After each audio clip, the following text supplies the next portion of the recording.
Hi, everybody. Welcome to another episode of the PandoCap Show. Today, we're speaking with Jonathan Hunter, Managing Director and founder of Department 13, responsible for Counter-Drone and Airspace management at his company.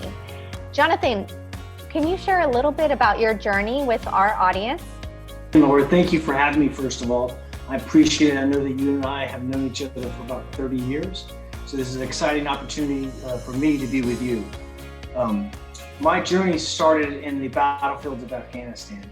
I was a company commander in 2002, serving in Kandahar, and we had to deal with radio improvised IEDs, right? The explosives, the hurt locker, that was my position. And we had to deal with them in a unique way. We did a lot of electronic warfare engagements at that time. We developed products over the course of the year. When I got out of the military, I went to work for the National Institute of Justice, running research and development programs for the federal government. I then went and worked and developed a jammer or an electronic warfare system for the U.S. Marine Corps called the Chameleon system. In that process, we started identifying new approaches to electronic warfare.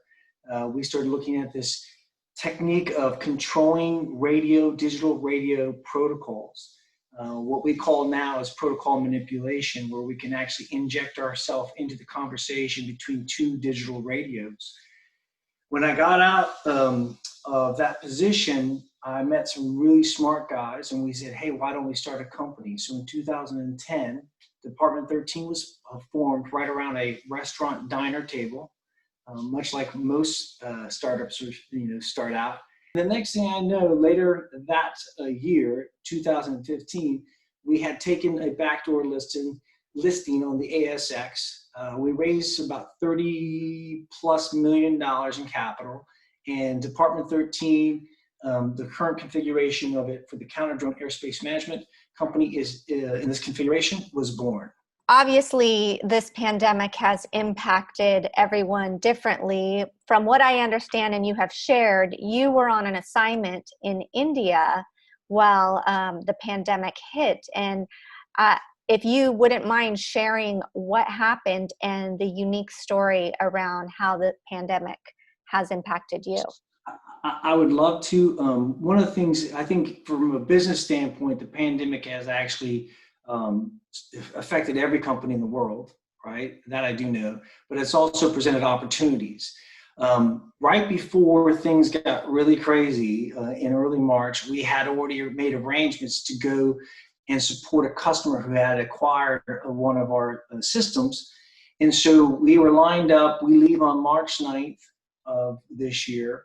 We go over there, land on the 11th. On the 12th, they close all visas in India. On the 13th, we're still waiting for a system to come out of customs. And the 15th, we're now transporting up to a next location 7 hours away from Delhi. And we're meeting with customers. We're seeing where we're going to do our demonstration and trials, and basically what we would call a factory acceptance test for the system and a site acceptance test for the system. So we're making arrangements, anticipating that the system will come out of customs at any moment. The system doesn't come out of customs until the 20th of March. We were supposed to leave on the 20th of March, right? So we have to extend the stay. On the 20th of March, we get the system. We go out that evening to test it. I'm in the riverbed in Dehradun, India, trying to fly drones to test it against the system, to show them how it works, to train them. And the next thing I know, about 7 p.m., the lights go down, my fever goes spiking high, and I'm in the backseat of a car thinking, they're not going to let me into my hotel, right? And this is just an amazing experience. I've never experienced anything like this before. I'm not sure many people have, but you're in a foreign country, right? You're on the job, doing the work. The next thing I know is in all the hotels, all the point of entries to every commercial facility was doing thermometer checks with the lasers, right, on your forehead. So as soon as I got to the front door of the hotel, and I'm personally thinking that all I need is rest, because I have been working pretty hard, right? Did not getting much sleep. And as soon as I got to the front door of that hotel, his eyes just lit up, because I was running about 102 fever. And he said, sir, you can't come in, sit. Next thing I know, they walked me not around the corner and out the back door to the limo. They walked me upstairs, and I see the big red COVID-19 sign. They said, please keep going. And I'm standing in the middle of the COVID ward. I look at them and I said, gentlemen, am I positive? And they looked at each other like they didn't know what to tell me. And I said, listen, if I'm not positive, I am now, because you just walked me in the middle of the COVID ward. And they said, yeah, you're positive. And at the end of the day, it was a life-changing experience.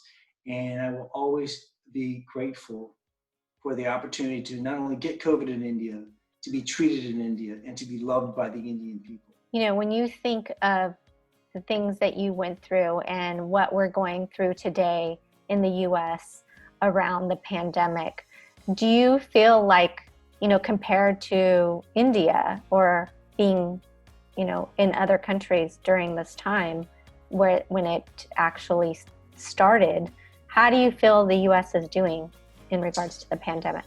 So I think the US is responding as we are a reflection of our own society, right? When I was in India, people were all in it together, right? People didn't trash each other. People didn't belittle anybody. People respected each other. People wore masks when you're supposed to wear masks, right? There was no attacks. It wasn't politicized in India, by the way. You come back to the United States, and all I see, and when I was in India, I was even watching this, was that it was a political weapon on both sides that should not have been there. Depending on which side of the fence you sat on, you attacked one another, opposed to loving one another. We're not grateful for anything we have in the United States. And I think that we probably could have done a better job at all levels, federal, state, and local responses.